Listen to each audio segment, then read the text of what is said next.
Hi, welcome to episode 37 of Startups Rights. Today, my guest is Ines Almeida. She is a venture analyst at Cambridge Future Tech. Welcome, Ines. Thank you. Thanks for having me. Yeah, I'm really excited for this conversation. Your background is really interesting, and I guess I'll start with that before we move on to other questions. I looked at your profile. You studied neuroscience and management at UCL, which is a very interesting combo. And then I'm curious, I guess, what made you pursue those degrees, and what eventually led you to the world of startup building and deep tech building. Yeah. So I did my bachelor's in management, and then I did my master's in cognitive neuroscience.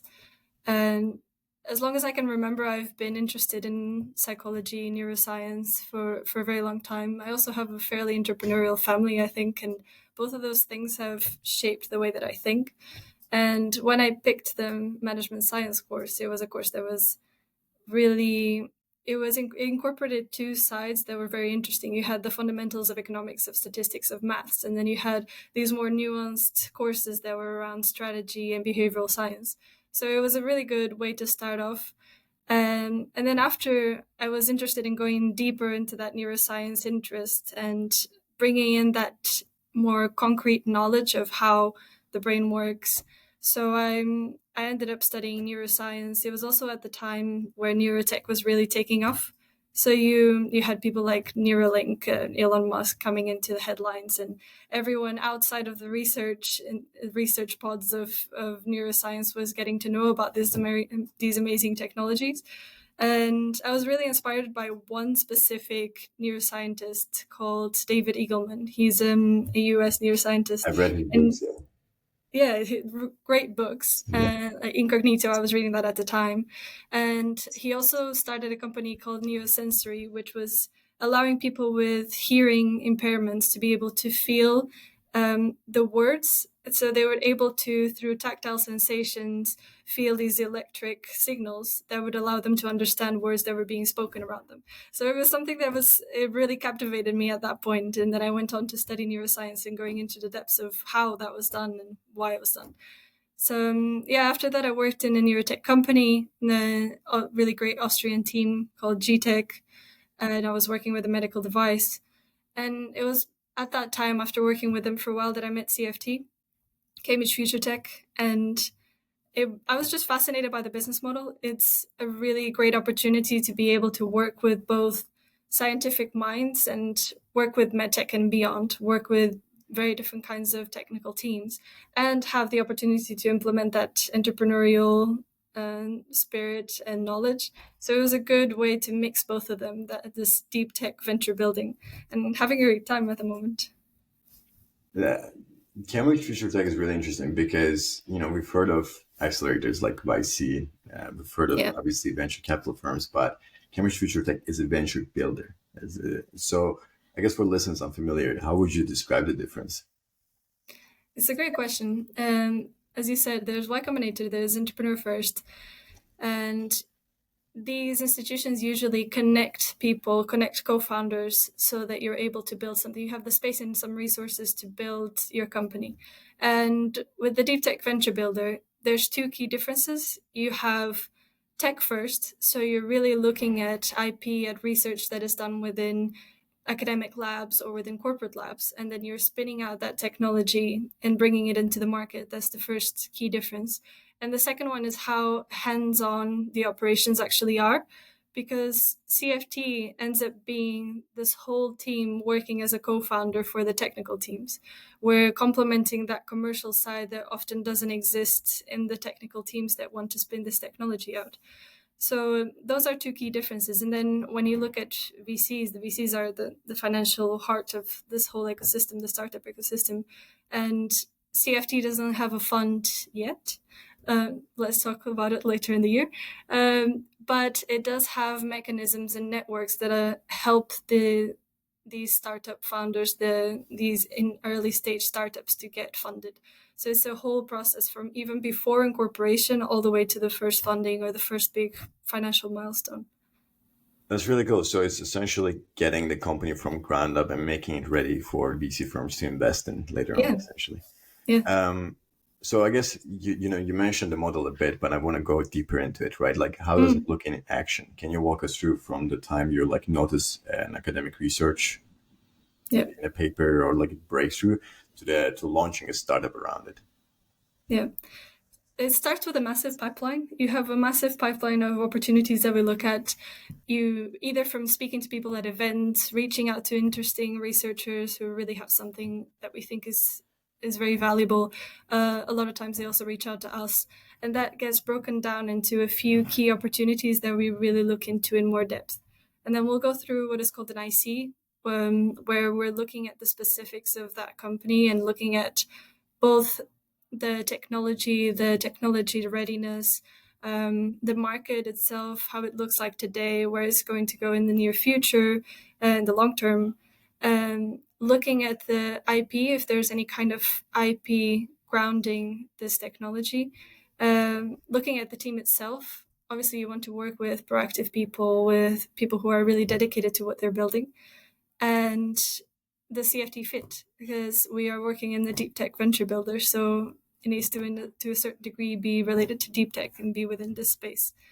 So you look at that, go through the IC, and then you have a process that we would call it sprints. And you start out with this commercial sprint where you have this market validation. You start speaking to people, you understand how the company might be integrated in their market in the long term, what kind of clients it's going to have, what kind of partnerships it's going to need. And then you might have a more operational sprint where you're building the resources that the company needs. So that's everything from pitch decks, business plans, financial model, the cap tables, everything that is needed, legal and governance, looking at shareholder agreements, everything. So preparing all the groundwork for their company to strive. Then you move more into maybe a talent sprint. You might have a group of people who are very technical, and they need a CEO who is going to lead them in the long run. That was an example. For example, there's a company in our portfolio called Literal Labs, where CFT brought in an ex-ARM VP to then lead that company, and they're doing really great. They've just closed their pre-seed round, and we bring in that talent that is needed, looking at the company as it is at the beginning, and looking to see what kind of talent they need to complement the existing team.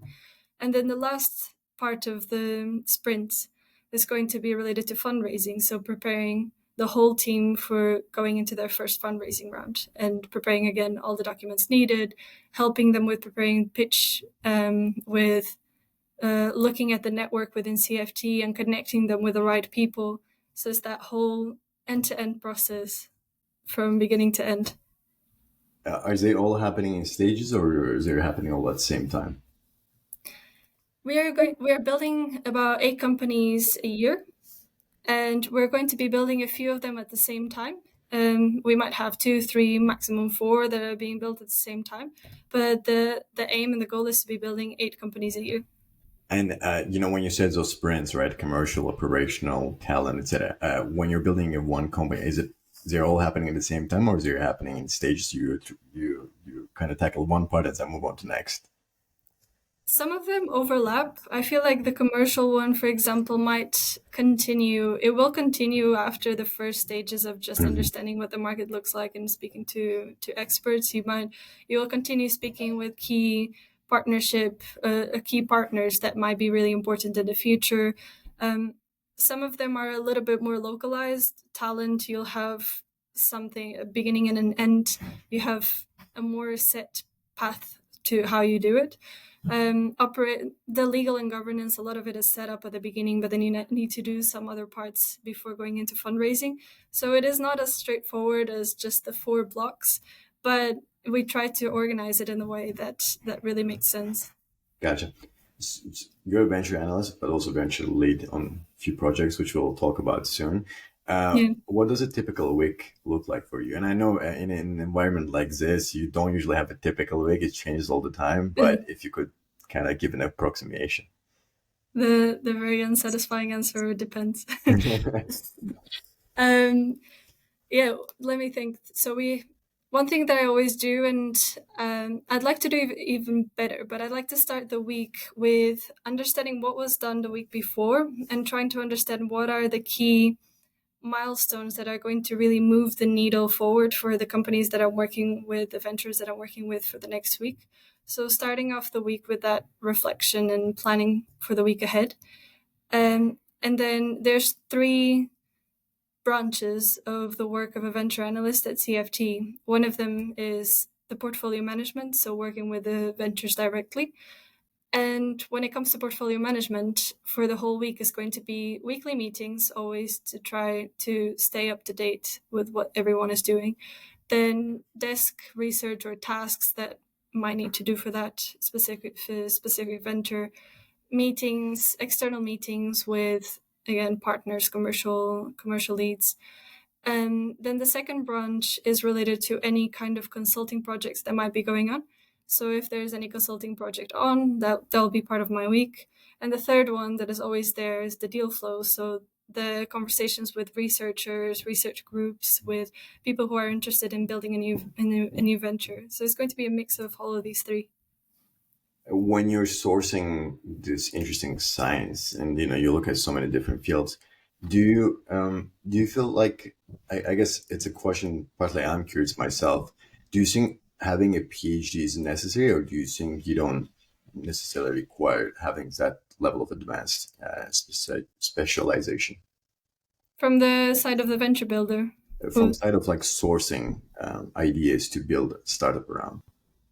Not necessarily. I think with DeepTech VCs, venture builders, you end up having people who are either have a master's, have a PhD, who are a little bit more technical, have a more of a technical background. But you're never going to have that full comprehensive knowledge of every single technology that you're going to come across. And I think that's just impossible to achieve. So you want people who can understand things fairly quickly and who go out and actively research them.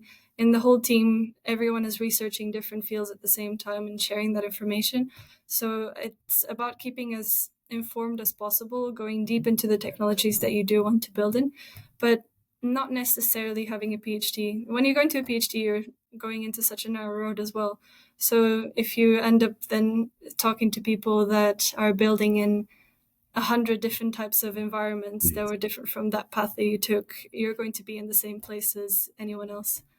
The reason I'm asking this question is whenever you look at the team composition of biotech, deep tech VCs, you see MDs or PhDs usually, and that kind of gives a signal that you require a degree like that. That's why I want to ask that question to you.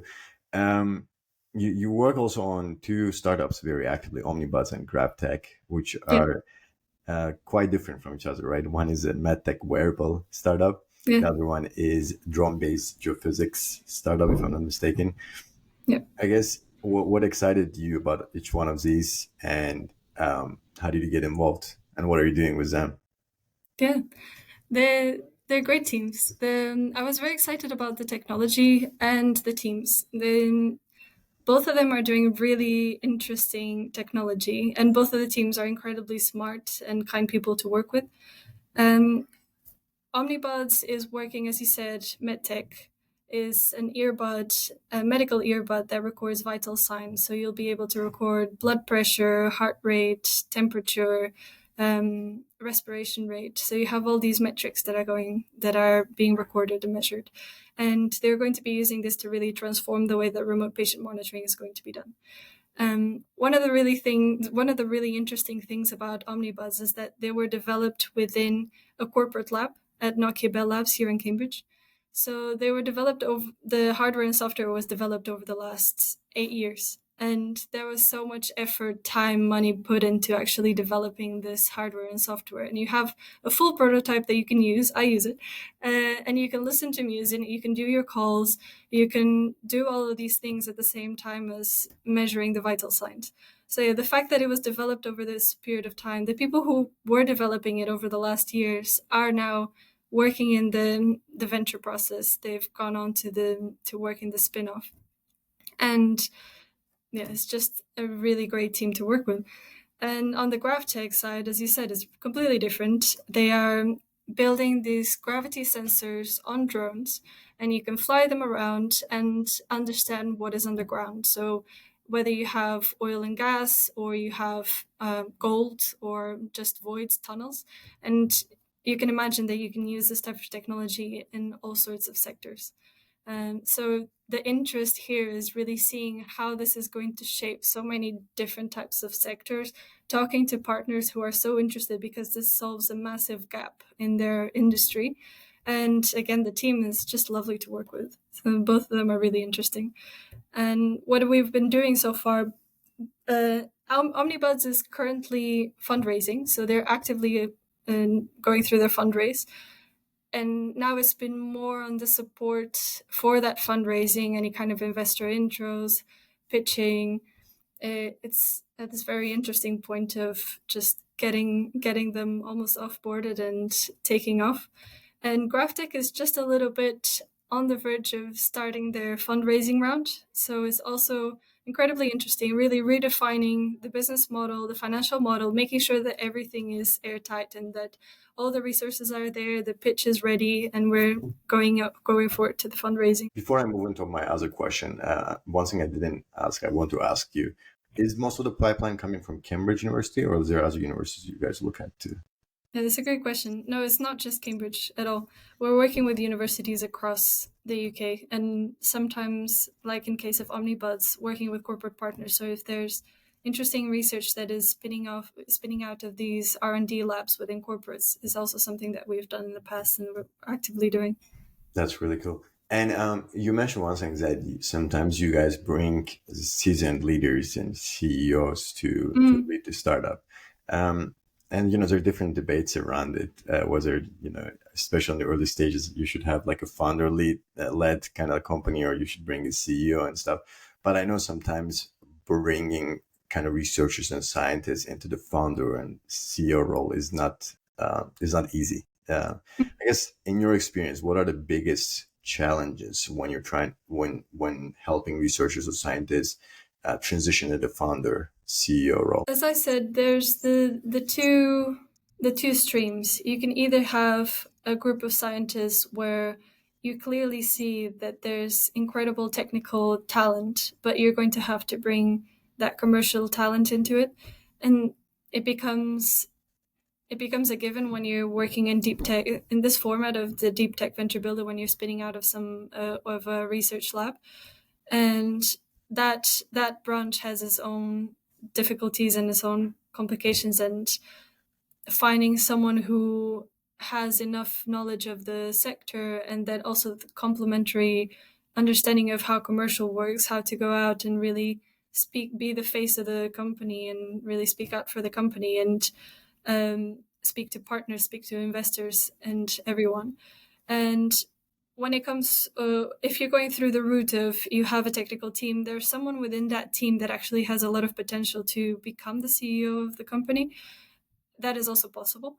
And then it becomes this, I think, mindset shift. If they have been working in academia, it's very much a mindset shift from working in a very precise environment where you're experimenting and trying to get to very specific answers, to then extrapolating into an environment where you're making decisions under uncertainty, and you're making decisions based on very incomplete data a lot of times. And the second part of the mindset shift is the speed at which you're working. As you know, startups are fast, and you really have to move really quickly. And it's a different pace as academia. You almost move years into months, and you move months into weeks. You're trying to do things at a very, very, very fast pace and do things well, but quicker, and making those decisions under uncertainty. So those are the two aspects that I think are the biggest mindset shift when going from technical to becoming a CEO of a company. Gotcha. Do you what do you think can be done to kind of improve that a bit? Work with CFT. No, there's that bridge that can be that gap that can be bridged, and first is the person's willingness to actually move into that role, going perhaps doing some kind of training and really trying to upskill in certain areas that are very important, the communication side, understanding how businesses work if that's not there already. So it's that willingness, the upskilling, going and training and just trying it out, really is going for it, having a team around you or some mentors that can guide you through the process, someone who can really lead you in the right direction. But yeah, it's perfectly feasible route to take. And I think a lot of the people I've seen people, technical people, going to that role and really doing an amazing job. One of the jobs, one of the responsibilities of your job is looking at research and deciding which one to choose, which one to go with. There's a lot of factors that go into it. When you're evaluating whether a piece of research could become a venture, what do you look for? I'm thinking at the division between science and commercialization. So first of all, looking and doing that mapping out of the market and trying to understand where this technology actually fits within that market and where it's going to go in the future, if it's really tackling a gap or something that is not really been done well. Then looking at the technology readiness, so we'll look at the TRL level, trying to understand how much development is going to need, how much technical risk there still is, and looking also at the team itself. As we've said, there's different kinds of personalities in teams there, and you have amazing technical leads, but you also need to see that proactivity and see how they interact between each other, the founders, how they're interacting. You look at, specifically for us, we look at IP, if there's any kind of defensibility, if there's any kind of patent already in place, something a bit more tangible. And that CFT fit is going to be a critical one as well. Ines, it's very rare to find to source kind of like an idea that has it all, right? The team is perfect, the IP is perfect, the commercial Yeah, need of is course. perfect. So sometimes you have to like pick and choose and balance and prioritize. So Yeah. which ones, like, how do you balance and prioritize between these different factors? You'll have an ideal parameter in your mind, and there's always going to be deviation in some of those parameters that you're looking at. And one of the sides is seeing how far that deviation goes, how many of these parameters are really far from what your ideal case would be. The second one is looking at how actually you could mitigate them. You might have some deviations from the parameters, but if you can mitigate them in some way, if you find a way to really shape them into becoming a successful venture, then you're going to go for it. And a side of it is also the excitement around it. I think every single venture is going to be analyzed individually and within the team. And if there's a common excitement for the technology, the market that is going into, the team, even if there are some things that are not perfect, we're going to find a way to bridge that and to make it happen. Got it. And actually going from your example of OmniBuds and GravTech, which are quite different fields, Yeah. how do you keep track of emerging science across such diverse fields? It's definitely a teamwork, complete teamwork. Mm-hmm. A lot of us are working on different projects at the same time. So I might be focusing a little bit more on future compute, and someone else in the team is going to be focusing on quantum or something else, or medtech or whatever it is. Everyone is doing their own research in pockets, but then you have to find a way to connect that and to share that with the whole team. And I think that is something critical. So you build that reservoir of knowledge, you talk to experts, you talk to people who have been in that field for a very long time, because you're not going to be the expert in that field. Even if you have done a PhD in something related, you're not going to know the whole extent of what is happening, not going to have the full big picture. So it's talking about people who've been in that field in different areas of that bigger pool and trying to map it out and understanding those gaps. And then within the team, within CFT, is about sharing that information, because as an individual, you're going to grow a really, really big knowledge of that one specific field that you look at for months. And then you share it with the whole team, and you try to build that knowledge, at least to a certain degree, among everyone.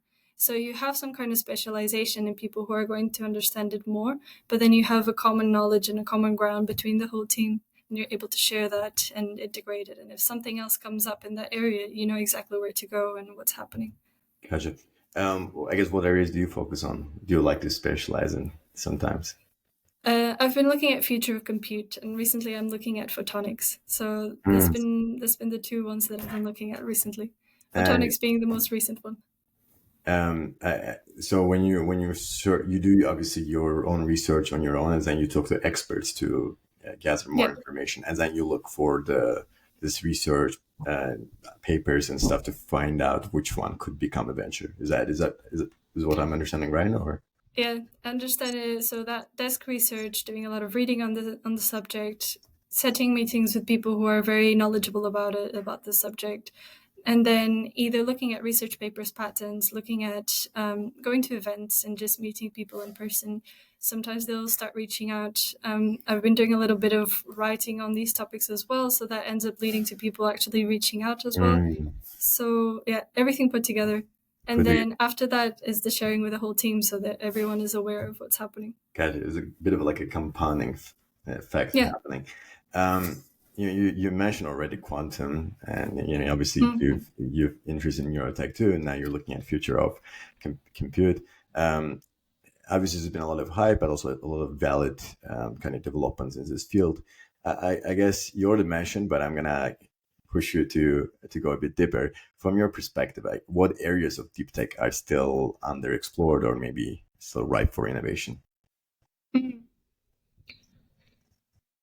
When looking at all of these sectors, your one commonality is the amount of compute that is expended, and you've seen also a lot of talk about this, but how energy is going to become a bottleneck.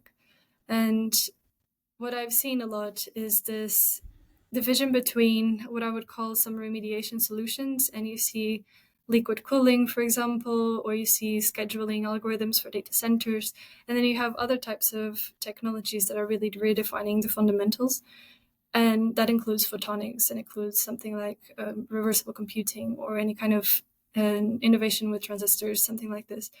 So I'm very interested in seeing what are the channels, what are the different types of fundamental technologies that are going to be developed over the next years, and really seeing which ones are going to almost take a step ahead or win this race in a way, and seeing which ones are going to be developed and are going to be prevalent in 5 to 10 years time, because it's really going to redefine how devices compute, how everything works. So I think that's an area that I'm particularly interested in, and I think because you have so much of VC attention going into AI and these tools that are complementing and adding to capability, but within the deep tech world, there's so much more interesting or added interesting technologies that are going to be the fundamental changes of how everything else is built. So I think those are the interesting areas to look at. Very interesting ones. Do you have your own favorites out of all these possible solutions? As I said, right now I'm really interested in looking at photonics and just understanding how that's going to change, and how integrated photonics is going to look like in the next few years. Perhaps you're not going to have a full photonic computer in the next 5 years, but how pieces are being integrated into classical computing. So yeah, that's something that I've been interested in reading a lot more about and trying to get my head around. I guess what triggered your interest in that specific area? Is it just It was looking at future of compute and then looking at the specific sub areas of that. mm, And this one was one that really caught my attention. got it? Um, deep tech is one of those areas which requires a lot of capital investment, which Mm, you see a lot of it in America. I feel like capital investment, even in seed stages, you see like really large numbers, whereas in mm, Europe, usually VCs are more reserved. Um, and deep tech, without capital, you cannot really make huge progress, especially when you're doing very advanced things. Um, and I feel like talking to some founders, yeah, they say like investors, European investors, just don't really get the deep tech. They're still sometimes looking for this SaaS style metrics before the science is even de-risk. Do you think Europe has a deep tech investor problem? Good questions. The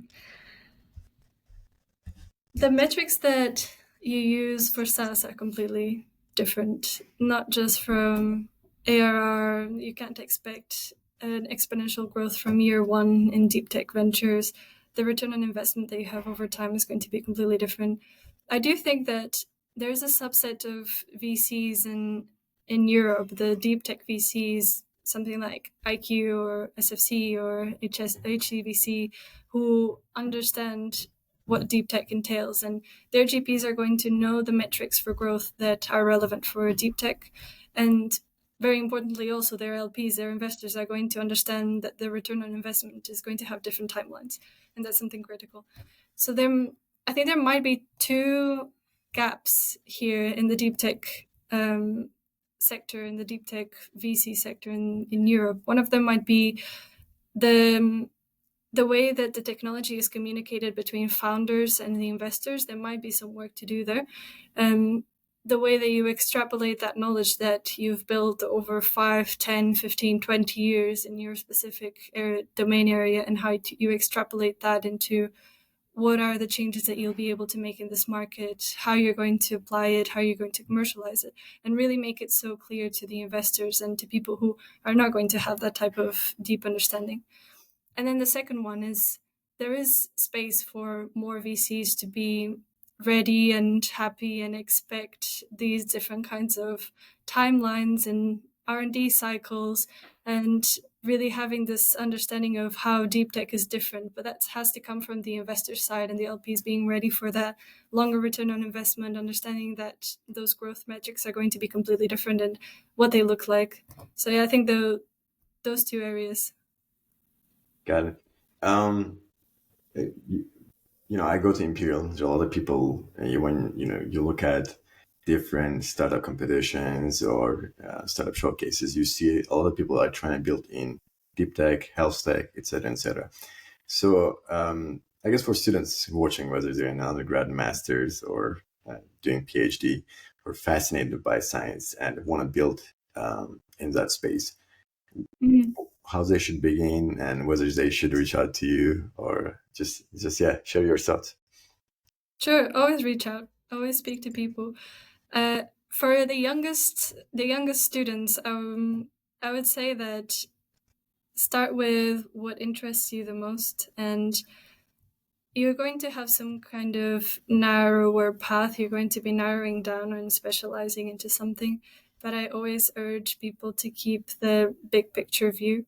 And so having conversations with people, and it can be people here at CFT, it can be the leaders and experts in that specific field that they're looking at, and just building that map of what that sector looks like and where they fit within it, whatever their specialty is going to be. Because then when you have the big picture view, you can actually understand where the gaps lie and what is going to really evolve into a problem.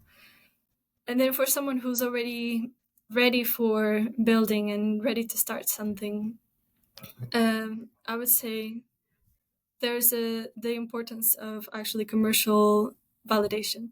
So setting out and asking questions and understanding how your technology is going to influence the market and how it's going to fit within the market. So understanding what are the downfalls of the current status, understanding what those gaps are. So in that big picture, what the gaps are and what are the needs, and then understanding what your alpha is. So understanding what your differentiation is. What are you building for?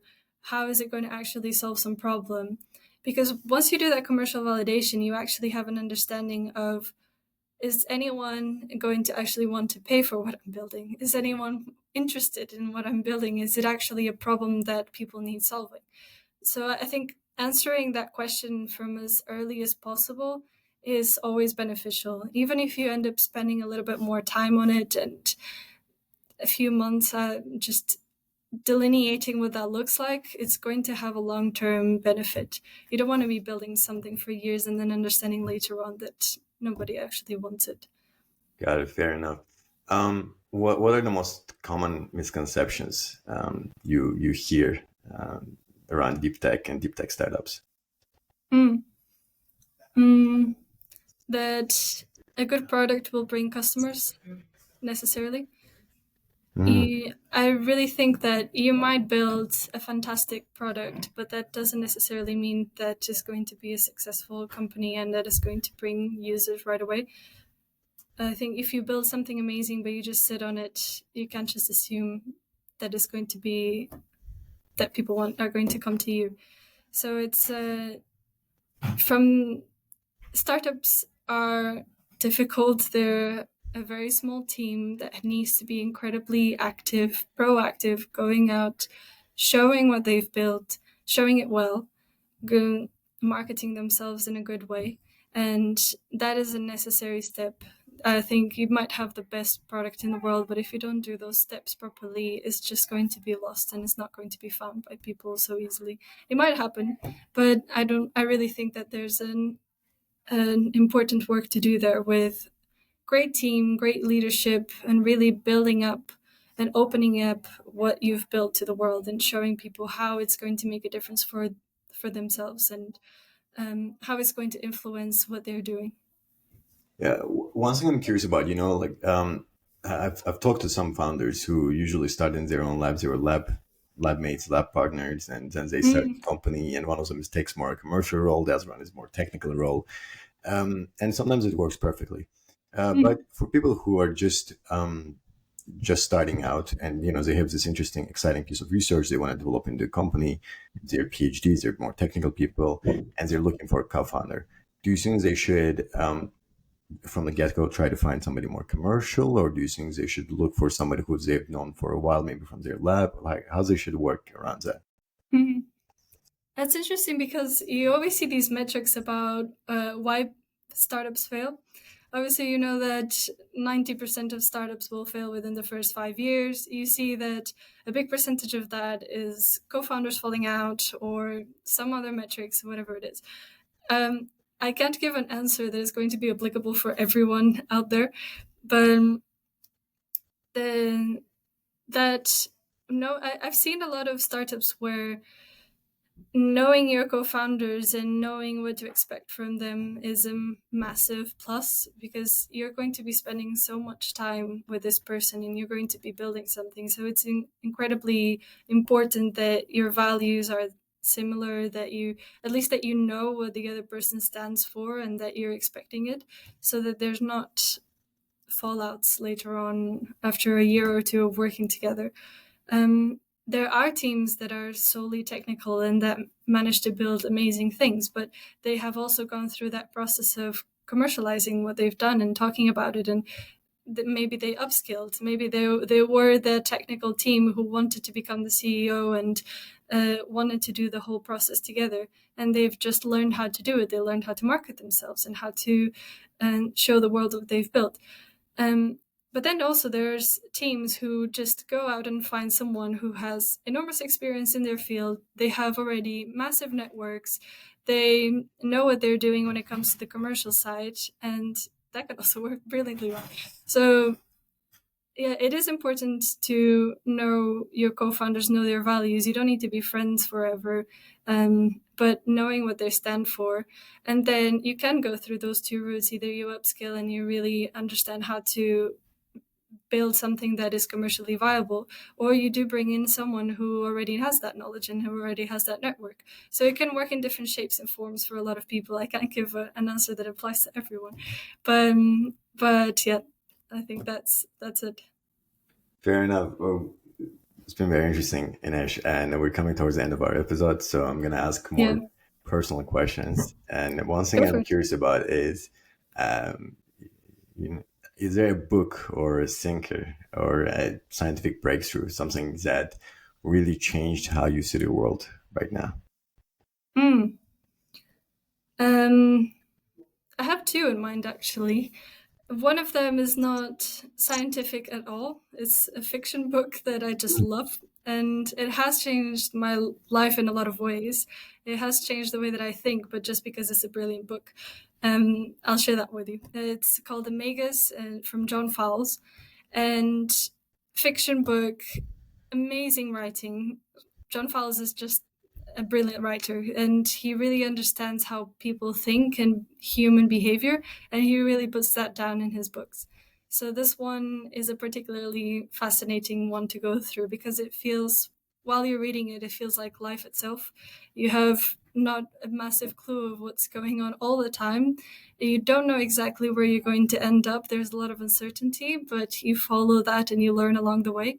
So just a brilliant book to read. It's fiction, but it's really, really great, and it's changed my perspectives in a lot. What are the key lessons you learned from that book? Key lessons. I guess key shifts in your perspective. Anything, maybe like one thing that really stayed with you after reading that book. There's a quote in there talking about a choice between water and the wave, and so there's this aspect of taking chances and trying to do something bigger, and then the other side of the book is really dealing with uncertainty as you go along and enjoying it. So yes, that willingness to take risks and also enjoying the process of uncertainty and not knowing exactly what is going on. That's really interesting. That reminds me of this one book, Letters to Young Poets by Rilke, I believe, where he says you should start loving the questions themselves. Yeah, it's something I think I'm also struggling with. But you said there's another book, or there's another thing that. The second book, it's by this professor actually that I studied with at UCL called Von Tan, and he has a book called The Uncertainty Mindset, and it's about again uncertainty and innovation, but it's a lot about how teams can work within an innovative space and how they can adapt, and how there's very interesting ways to shift the way that you position teams or you position roles, and how you can build things differently to adapt to innovation so that you don't become so stiff as an organization. That's really cool.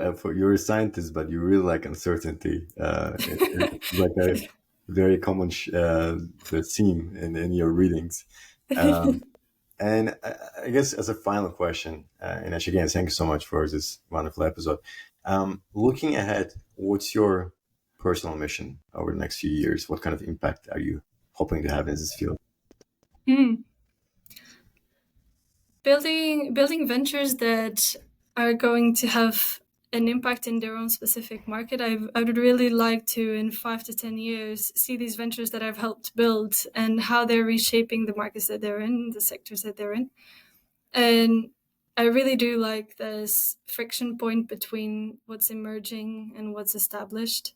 And I've seen in so many cases the barriers to bring change into an organization, into a system, and even outside of an innovative sector, even within more traditional sectors, there's so many barriers to change. So if I can be a part of breaking some of those barriers and in the future seeing the results of that and seeing how it's reshaping certain markets, that would make me incredibly happy. It's ultimately is about building ventures that have this real world impact and that redefine these barriers to change. Well, if there's anybody in the audience building exciting or wants to build a company out of their exciting research, exciting science, definitely reach out to Ines and Cambridge Future Tech in general. Thank you so much for this wonderful episode, Ines. Really enjoyed talking to you. Thank you so much. No, it's been a really great experience. Great talking to you.